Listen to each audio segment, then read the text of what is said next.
아담 안에서 모든 사람이 죽은 것 같이 그리스도 안에서 모든 사람이 삶을 얻는다고 고린도전서 15장 22절에서 말씀합니다. 사람은 누구나 한 번은 죽습니다. 이 사실에 대해서 부인하는 사람이 아무도 없습니다. 같은 맥락에서 그리스도 안에서 우리가 다시 산다는 것도 여러분들이 믿으시기를 바랍니다. 보라, 내가 살았으니 또한 너희도 살리라. 주님이 약속해 주셨습니다. 주님의 부활이 나의 부활이 되고 나의 소망이 되고 나의 기쁨이 되고 찬송이 되고 삶의 힘이 되어야 되는 것입니다. 예수님이 죽은 자 가운데서 다시 살아나시고 11번 제자들에게 나타나시면서 40일을 계시다가 하늘로 승천하실 때 제자들에게 축복해 주었습니다. 제자들은 주님께 경배하고 큰 기쁨으로 예루살렘에 돌아가서 늘 성전에서 하나님을 찬송했다고 했습니다. 어떻게 이 제자들이 이렇게 변화가 되었습니까? 부활하신 주님이 저들을 찾아오셔서 만나 주셨기 때문에 그렇습니다. 그래서 오늘 저녁은 이 부활 주일이 지난 이 3일 기도에 진심으로 주님이 찾아오신 이 귀한 말씀을 생각하면서 이 모든 성경은 대표성이 있습니다. 이 제자들에게만 찾아오셨다면 성경에 기록할 필요가 없습니다. 이 성경에 나오시는 모든 사건이나 인물은 우리를 대신해서 만났기 때문에 오늘 저녁 우리가 만났다고 받아들이는 것, 이것이 우리의 신앙이고 성경을 볼 수 있는 참다운 신앙의 사람인 줄 믿습니다. 그래서 오늘 저녁 주님이 찾아오신 것에 대해서 말씀드리는데, 첫째는 슬픔이 가득한 자에게 주님이 찾아오셨습니다. 요한복음 20장 12절에 보면 마리아는 무덤 밖에서 울고 있었습니다.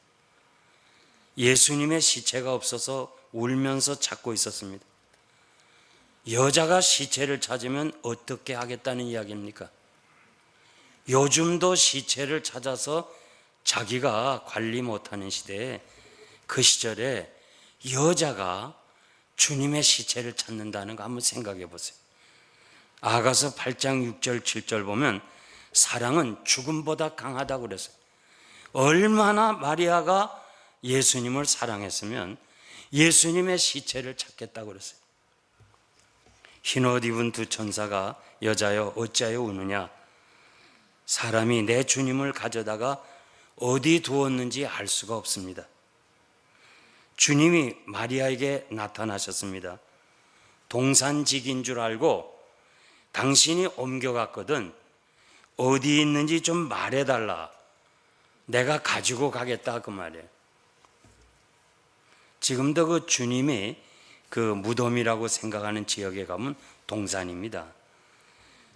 참 주님을 향해서 당신이 우리 주님의 시신을 가져갔으면 좀 찾아달라, 내가 가지고 가겠다. 이 얘기 들을 때 주님의 마음이 어땠을까? 마리아는 울면서 주님을 찾았기에 주님을 몰라보았습니다. 여러분, 눈에 눈물이 많이 고일 때, 감정이 격할 때 사물을 바로 볼 수가 없습니다. 마리아는 예수님의 시체를 찾았기 때문에, 예수님이 죽은 시체를 찾았기 때문에 부활하신 예수님을 알 수가 없어요. 왜? 죽은 자를 찾았기 때문에 산 자를 알 수가 없는 거죠. 살아계신 주님, 살아계신 하나님, 이 신앙이 있어야 우리가 오늘도 인격적으로 주님을 만날 줄 압니다. 주님이 살아계신 것을 믿고 신앙생활할 때 체험적 신앙을 가질 수 있어요. 마리아는 바로 주님이 곁에 계시는데도 보지 못하고 우는 그 눈물은 어쩌면 우리의 눈물일 수도 있습니다. 항상 나와 함께 하시겠다고, 세상 끝날까지 우리와 함께 하시겠다고 하시면서 우리 주님이 승천하시고 대신 보혜사 성령을 주셔서 성령이 우리 안에 지금 있는 줄 믿습니다. 그래서 우리는 어렵고 힘들 때마다 우리 형편을 잘 하시고 우리를 위로하시고 우리를 도와주시는데도 우리가 주님을 찾지 못하고 인생살이에 고달파서 울 때가 많이 있습니다. 주님은 이 땅에서 웃었다는 말은 성경에 없어요.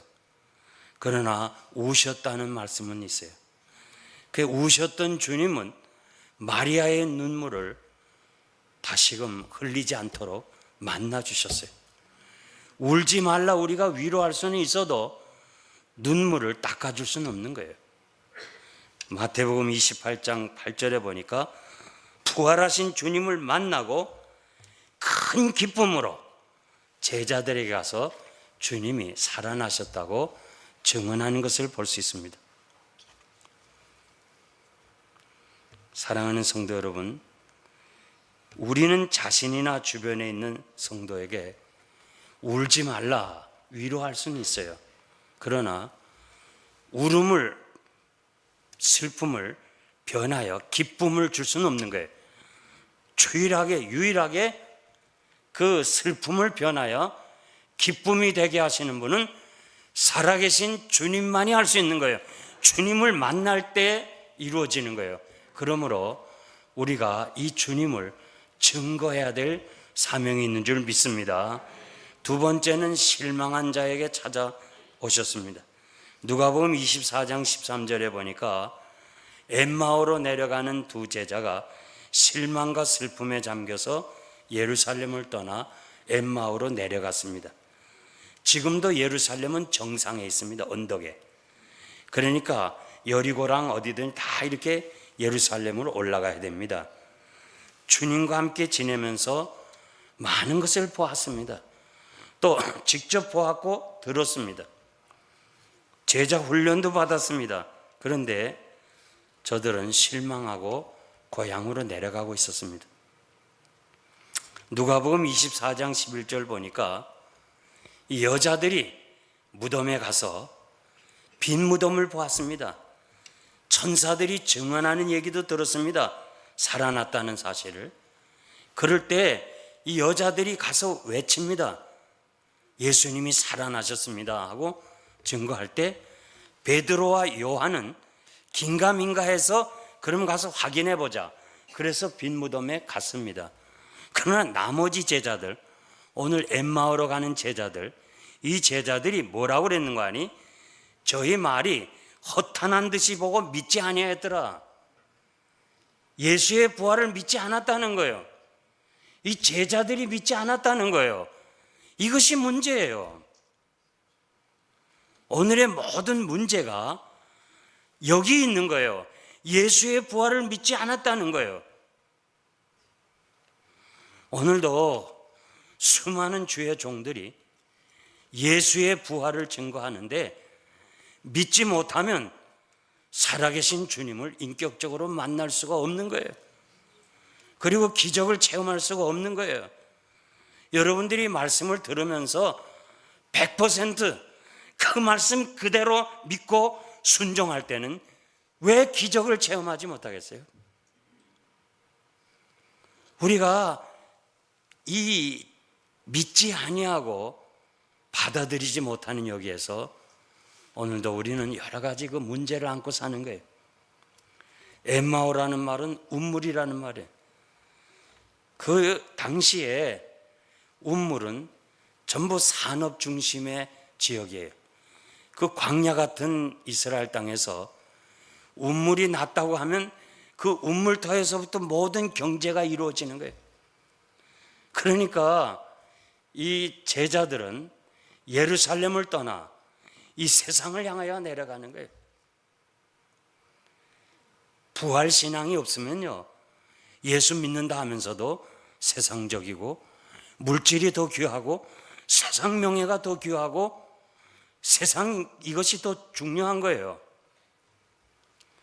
사명을 잃어버리니까 결국 세상으로 갔어요.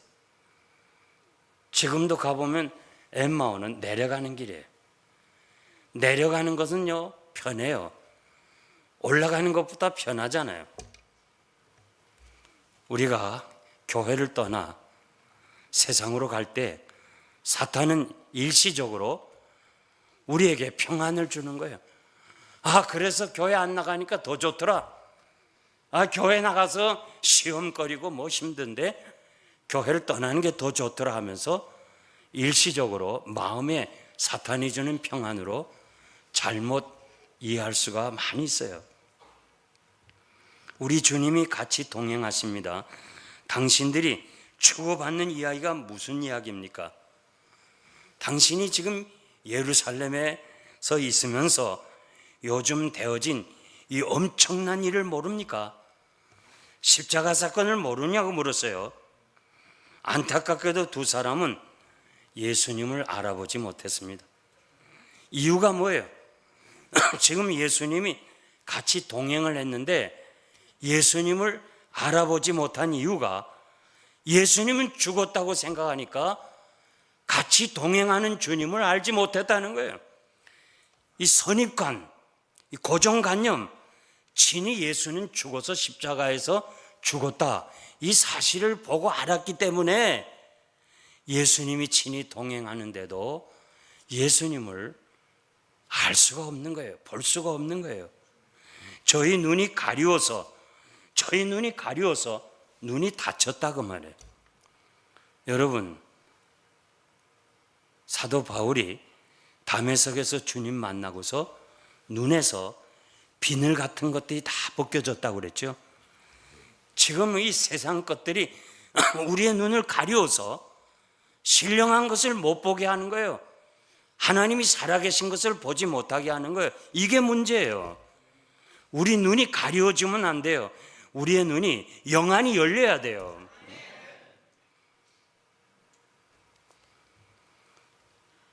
우리 주님이 미련하고 선지자들의 말한 모든 것을 마음에 더디 믿는 자들이요, 그리스도가 고난을 받고 자기 영광에 들어가야 할 것을 구약 성경에서 이야기하지 않았냐 이거예요.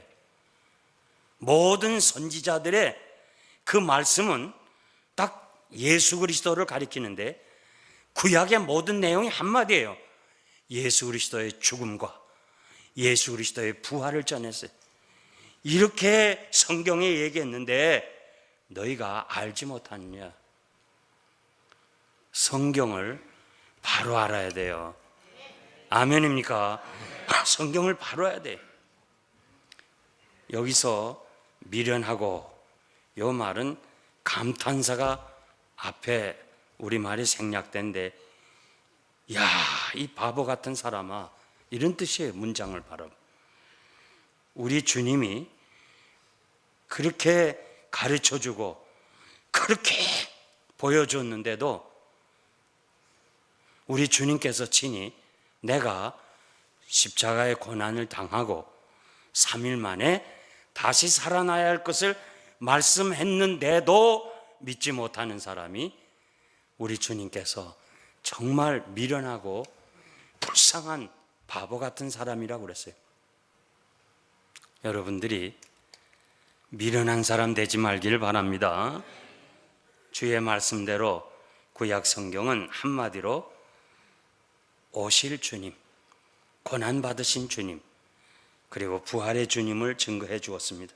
그래서 여러분들이 우리가 이 부활주일 보내고 또 고난 주간을 보내고 오늘 이 자리에 참석한 여러분들이 날마다 그저 한 번씩이라도 고난의 주님을 묵상하고 부활의 주님을 묵상한다면 우리의 인생길, 나그네 길, 험한 초행길이지만은 여러분들의 삶이 달라질 거예요. 이 어려움 속에서 확신을 가지고 모든 일에 승리할 줄 믿습니다.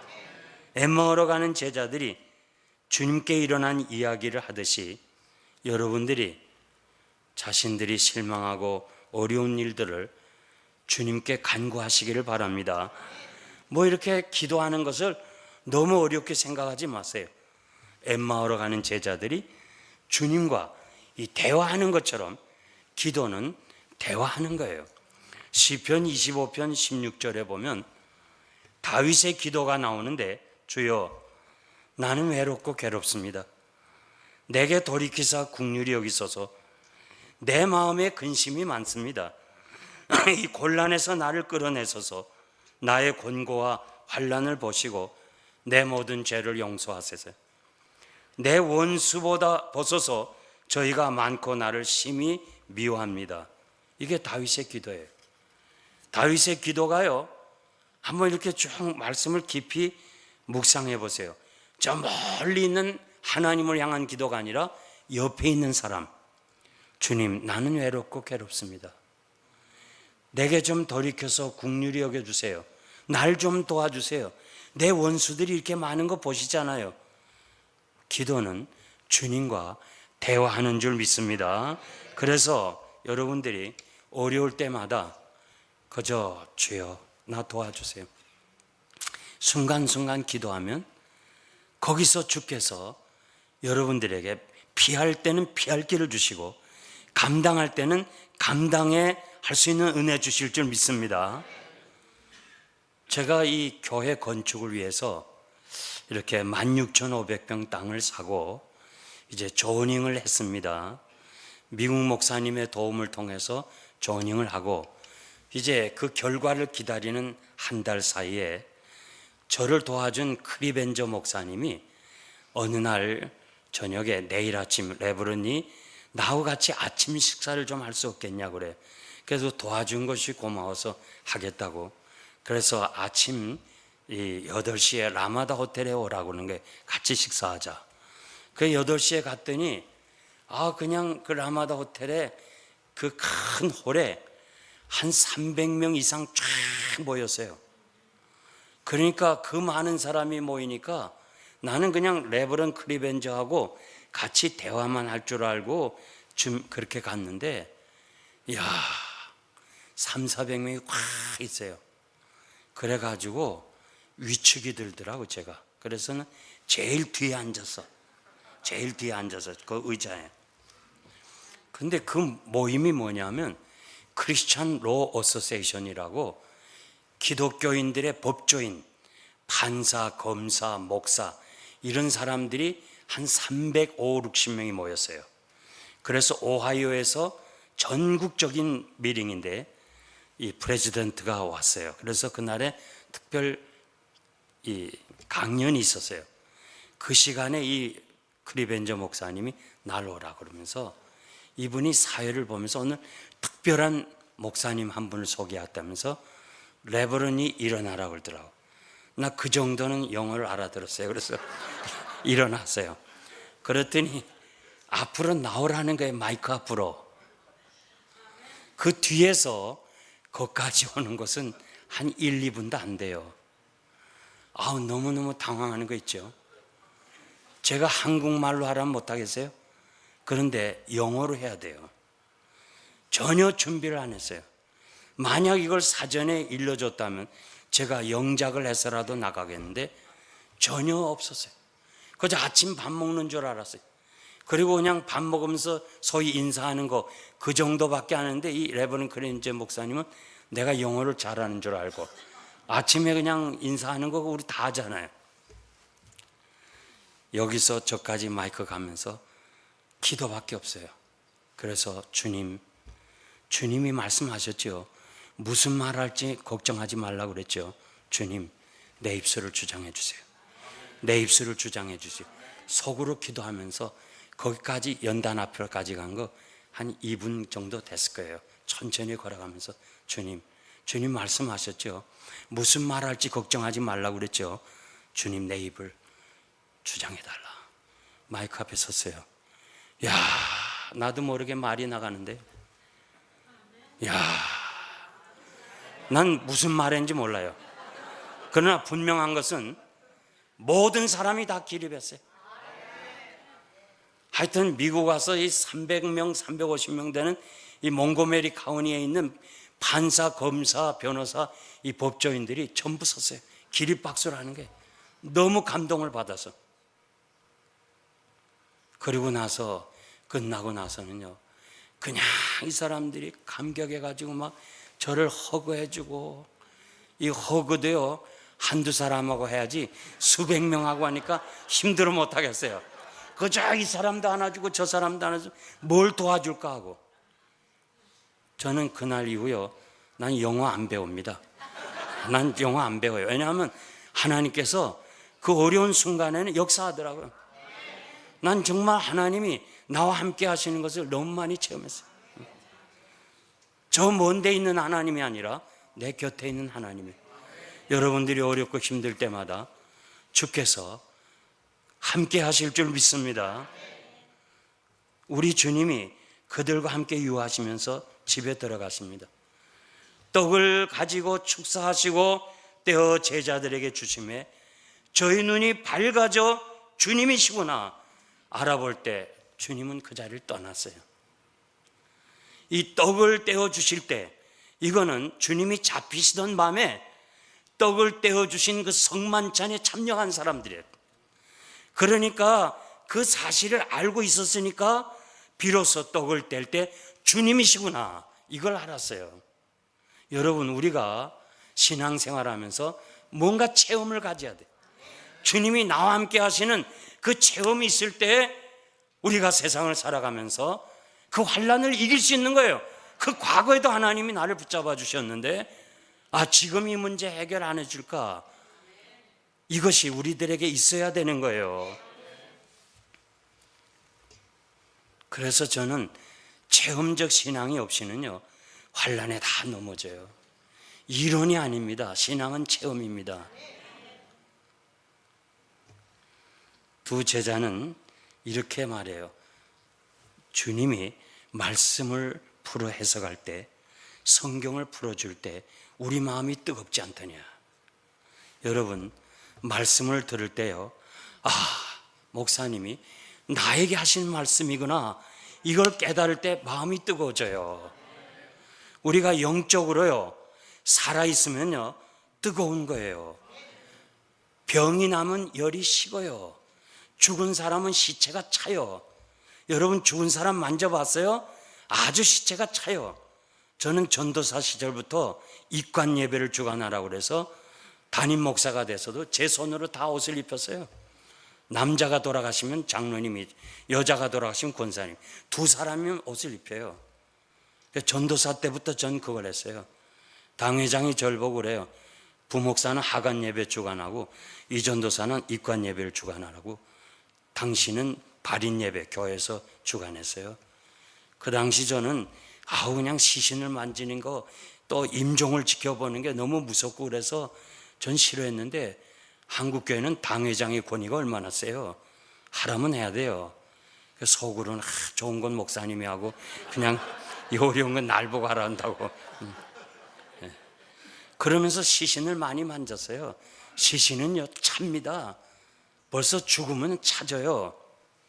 영적으로 병들었을 때, 영적으로 죽은 사람은요 말씀을 들어도 뜨거움이 없어요.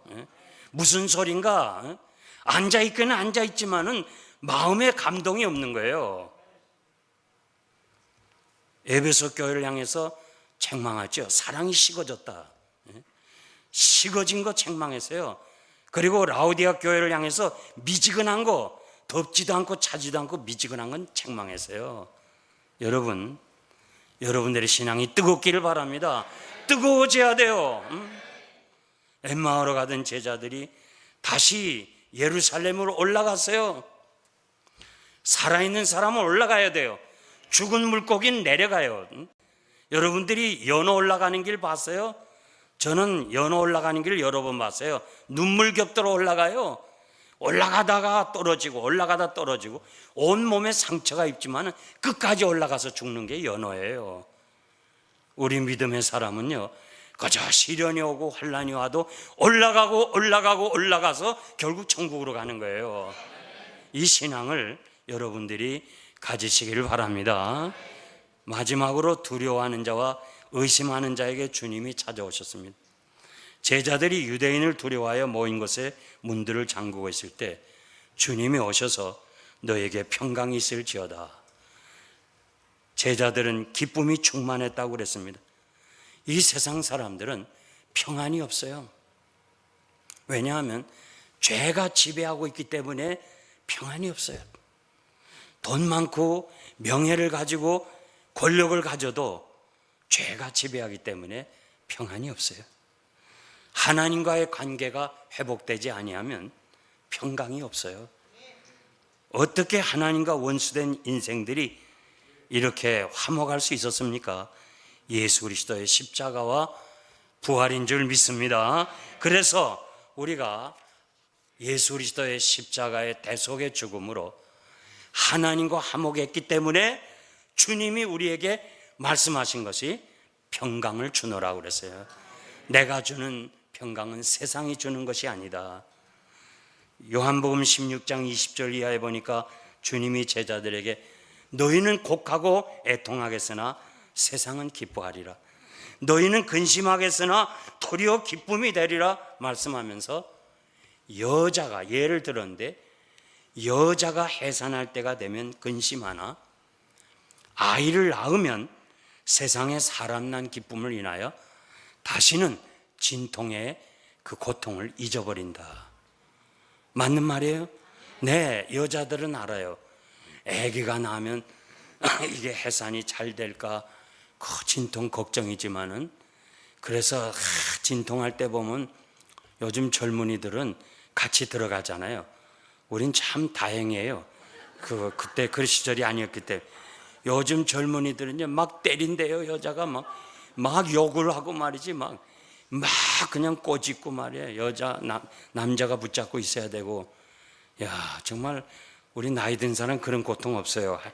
하여간 그러면서 다시는 애 안 낳는다 그러고 애를 낳고 나서는 그 기쁨이 커서 다 잊어버렸다. 그걸 설명하면서 너희가 내가 십자가에 죽을 때 애통하고 고통스럽지만은 세상은 야, 주님을 십자가에 못을 박았다 하면서 좋아하겠지만은 너희가 나를 다시 보리니 그때는 슬픔이 많아야 기쁨이 되리라고 그랬어요. 왜? 주님이 평강을 주시기 때문에 그렇습니다.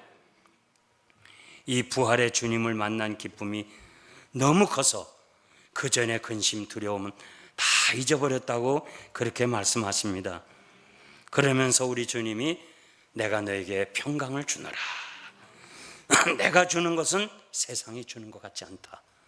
이 평강이라는 말은 구약으로는 말하면 샬롬이라는 말과 신약의 말은 에이레네, 묶어진다는 거예요. 묶여지는 거예요.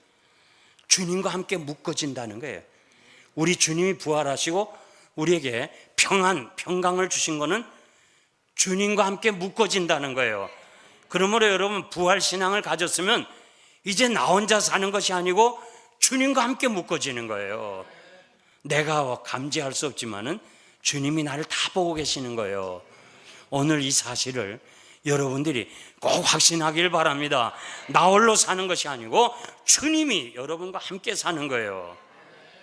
그래서 이 어떤 학자는요, 이 유대인들은 이렇게 말해요.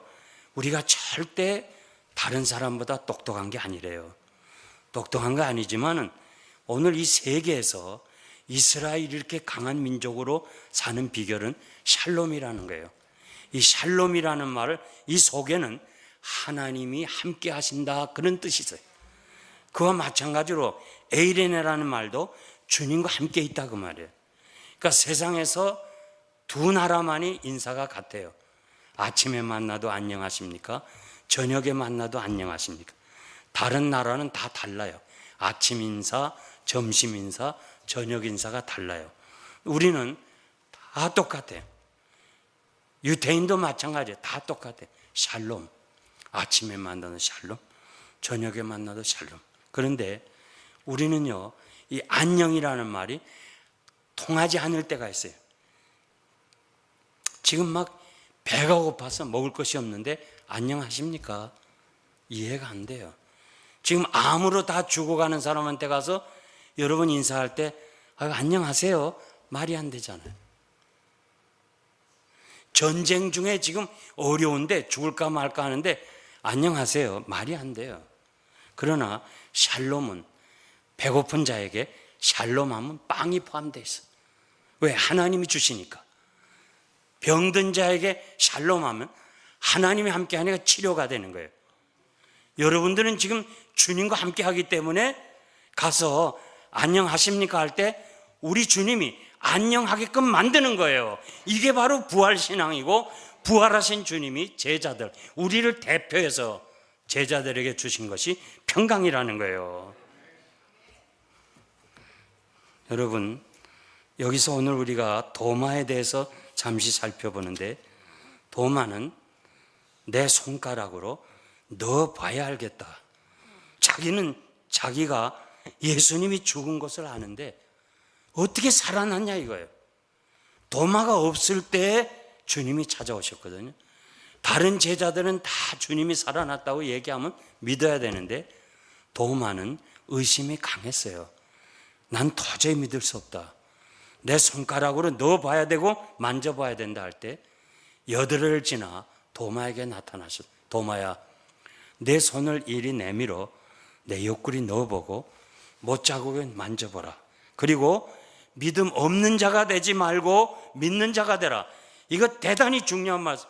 나 이거 매일 전하고 싶은 말씀인데, 여러분 정말 예수님의 제자고 3년 동안 따라다녔지만은 우리 주님께서 믿음 없는 자가 되지 말고, 고린도전서 6장 6절에 보면 불신자라고 번역했어요. 불신자가 되지 말고 믿는 자가 되라. 그럴 때 도마가 손가락으로 집어넣은 거 아니에요. 내 주님, 거기서 고백하는 거예요. 도마야, 내가 보고 믿느냐 보지 않고 믿는 것이 더 위대하다. 아멘입니까? 이스라엘 백성들처럼 기적을 많이 본 사람이 어디 있어요? 홍해를 갈라질 때 자기들은 육지같이 건넜고 따라오는 애굽 병사는 애굽 나일강에 다 빠져 죽었어요.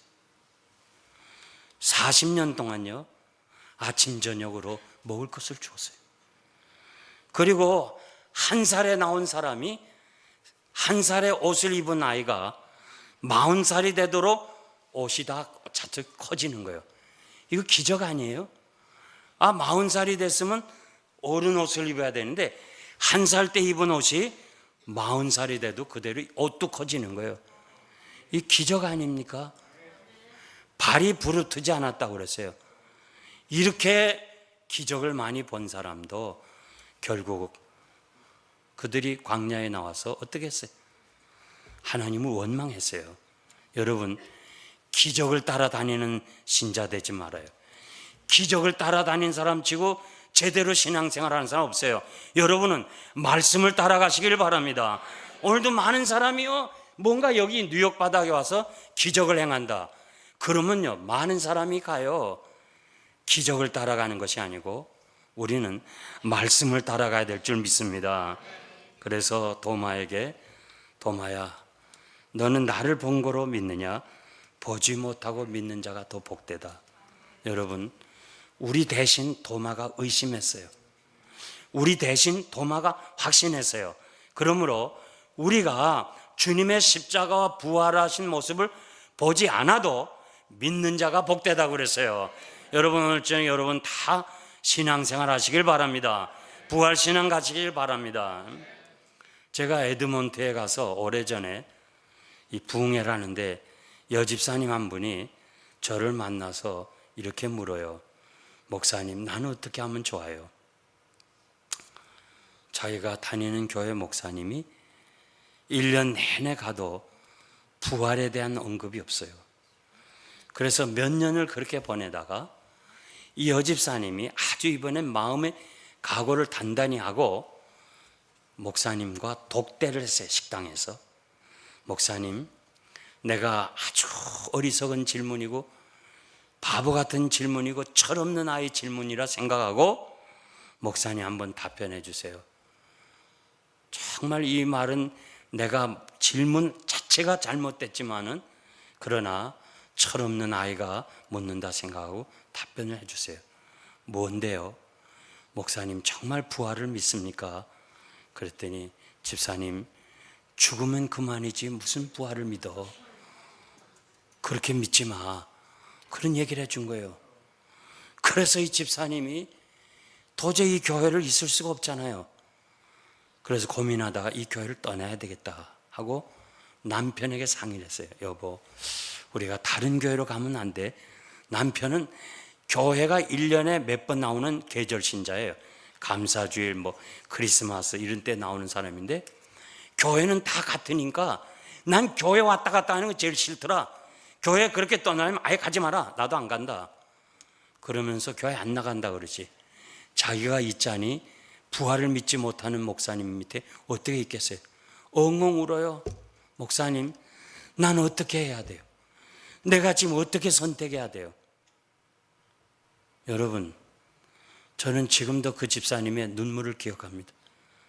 다른 건 몰라도 부활을 증거하는, 부활을 믿는 뉴욕 장로교에 계신 것을 하나님의 축복인 줄 믿습니다. 오늘 많은 사람들이 다 교회는 같다고 그래요. 아니에요. 교회는 땅과 하늘이에요. 부활을 믿지 못하면 땅이에요. 부활을 믿으면 천국이에요. 이 부활 신앙 가지고 여러분 승리하시기를 바랍니다. 우리 주님께서 제자들에게 11번 나타난 이유는 하나예요. 이유가 하나예요. 잃어버린 사명을 다시 일깨우기 위해서. 그래서 슬픈 자에게 기쁨을 주고, 두려워하는 자에게 평강을 주시고, 의심하는 자에게 확신을 주시고, 사명을 잃어버리고 저 다시 디베라 바닷가에 가서 고기 잡는 제자들에게 찾아가셔서 밤새도록 고기를 잡았으나, 이 갈릴리 어부들이에요. 어릴 때부터 어부 생활했어요. 그래서 저들은 그냥 바람 부는 것 가지고 고기 방향을 아는 사람이었어요. 이런 사람이 주께서 사명을 주셨는데 이 사명을 떠나서 고기잡이 갔을 때 결국 밤새도록 잡아도 고기 한 마리 못 잡았어요. 그 이유는 주님이 못 잡게 하신 거예요. 만약에 이 사명을 떠나서 고기를 많이 잡았다면 다시 사명자로 돌아오겠어요? 주님이 배 오른편에 그물을 던지라 할 때 그물 고기가 찢어질 정도로 건졌죠. 바다에 고기까지 주관하시는 하나님이신 줄 믿습니다. 저는 여러분들에게 말씀드린 건요, 진정으로 사명을 떠나 세상으로 나간 사람은 성공을 기대할 수가 없어요. 성공을 기대할 수가 없어요. 주님 떠나서는 아무것도 할 수가 없어요. 오늘 정말 수요일 나오신 여러분들이 복 받은 줄 믿습니다. 그래서 여러분들이 이 부활신앙 확신을 가지고 믿음으로 승리하시기를 바랍니다. 제가 결론적으로 간단하게 제 간증을 하려면 참 오래 해야 되겠지만은 간단하게 말씀드리면,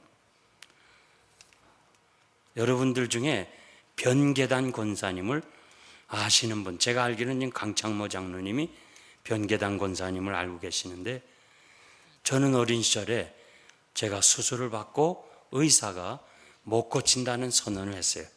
저를 집도한 의사가 저희 매형 친구였어요. 그래서 어머니랑 우리 식구들은 다 알아요. 내가 이제 더 못 산다는 거. 죽음의 날을 기다리다가 들리는 소식이 서울에 가면 변계단 권사님이 있다. 그래서 어머니 등에 업혀서 12살 때 서울로 왔어요. 거기서 저는 하나님께 소원 기도를 합니다. 하나님, 나를 낫게 해주시면 평생 주를 위해 살겠습니다. 안 그러면 나를 빨리 데려가 달라. 결국 10개월 만에 기적을 체험했어요. 그리고 저는 정말 기쁨으로 그렇게 살았는데, 이제 고등학교 3학년에 대학을 진학해야 되는데, 정말 그 당시에요, 신학대학 가는 게 너무 힘들었어요. 너무 어려웠어요. 그래서 신학대학을 포기했어요. 아예 잊어버렸어요. 그때 소원 기도한 걸 다 잊어버렸어요. 열심히 대학 입학을 위해서 준비하는데 한 분이 나그네가 우리 집을 찾아왔어요. 이분은 용산 역전에서 이 천막 집회에 한번 참석했다가 오갈 데 없어 우리 집에 한번 자고 간 사람이 나의 과거에 대해 전혀 몰라요. 이분이 찾아왔어요. 그리고 저에게 학생 입학 준비, 대학 입시 준비하는데 기도해 주면 안 될까? 제가 무릎 꿇었어요. 예, 기도해 주세요. 대학 입학하도록 기도해 주세요. 이분이 저를 안수 기도하는데 방언으로 기도해요. 전 무슨 말인지 몰랐어요. 근데 다시 통역을 해요. 통역을 하는데 어쩌면 제 과거를 다 드러냅니까? 내가 어릴 때 하나님께 서원한 거, 주의 종이 되겠다는 걸 기억하지 않냐. 제 서원한 걸 다 얘기하는 거예요. 전 얼마나 많이 울었는지 몰라요. 그래서 진짜 그 죽을 병에서 하나님이 살려주셨는데 내가 이렇게 하나님의 은혜를 저버렸어요. 제일 먼저 저는 어머니를 만났어요. 어머니, 나 신학대학 가겠습니다. 어머니가 반대하시는 거예요. 왜? 너무 가난했기 때문에. 내가 공고를 나와서 공대로 가기를 원했어요. 그 다음에 저희 매형이 통합중 목사님이에요. 목사님한테 물었더니 아이고 가지 말라고. 왜 고생길을 가냐고. 내가 이 목사가 돼서 등록금 한 번도 못 대줘서 내가 고아간 거 알지 않냐. 절대 가지 말라. 미안해요. 장영춘 목사님이 제 강도사 시절을 저를 지도했어요. 강도사님 찾아갔더니 아이 목사가 아무나 되는 거 아니라고. 아마 그분이 볼 때 나는 정말 목사 될 자격이 없었을 거예요. 내가 지금 이 성격은 이게 변화된 거라고 그랬죠. 당회장 윤도한 목사님 찾아갔어요. 아이고 네가 아무나 되는 게 아니야. 넌 공대를 가야 돼. 내가 존경하고 상담했던 사람은 다 가지 말라고 그래. 다시 또 마음을 체인지해 갖고 대학을 들어갈 때 하나님이 그냥 쓰러뜨리는 거예요. 거기서 회개하고 총회신학대학을 들어갔어요. 사당동 그 산골짜기에서 얼마나 많이 울었는지 몰라요. 제 꿈이 다 깨어지고 포기하고 들어가서 6개월 만에 공고에서, 제가 공고에 1등으로 졸업했거든요. 그러니까 일본에서 학생 파견하는 연수생을 보내달라 할 때 학교에서 저를 추천했어요. 용거라, 네가 일본에 가지 않겠니? 그 시절에 우리가 일본에 가서 파견해서 공부하는 것이 꿈이었어요. 공고생 중. 그래서 또 갈까 이런 생각을 했어요. 그런데 기도 중에 다시 하나님께서 나를 깨닫게 하는 거예요. 네가 한번 소원한 걸 지켜야 되지 않냐. 그래서 그 이후로도요, 여러분 7년을 신학을 공부할 때 말이 7년이죠. 그 사당동 꼴 20원짜리 밥 먹은 그 고생길, 정말 아무나 가는 거 아니에요. 50명 들어가서 7명이 졸업했어요. 7년 만에. 그 길을 가게 된 건 찾아오신 예수님, 정말 하나님께서 나를 찾아오셔서 내가 이 자리에 선 거예요. 오해하지 마세요. 절대 여러분 오해하지 마세요. 정말 여러분, 내가 이 뉴장에 온 건 내 뜻이 아니에요. 하나님께서 이리로 보내신 거예요. 여러분들이 정말 제가 여러분들에게 말씀을 전할 수 있다는 건 축복이에요. 여러분들이 이걸 여러분들이 알아야 돼요. 저는 이 잠시 있지만은 내가 가진 신앙, 이 부활의 확신, 이걸 난 여러분들에게 나눠주고 가고 싶은 거예요. 그리고 나는 그 많은 목사님들에게 가서 이 복음을 전하고 싶은 거예요. 제가 이번 토요일에도 4,000명의 그 군인들에게 가서 이 말씀을 전하는 거예요. 여러분, 간다고 무슨 누가 돈을 줍니까? 뭐 합니까? 한국 가는 거 얼마나 피곤해요. 그러나 하나님께서 내게 맡겨주신 강단, 마지막 세우는 거다. 가서 복음을 전하고 와야 되겠다. 남미 가고 저 중남미 가고 아프리카 6월 달에 또 르완다로 가요. 나는 그 아프리카 가는 거 비행기만 28시간을 타야 돼요. 제가 분명하게 말씀드린 거는 마지막 때 정말 하나님이 주어진 시간, 이 귀한 시간 그냥 왔다 갔다 그런 신자 되지 말고 확신을 가지고 믿음으로 승리하시기를 바랍니다.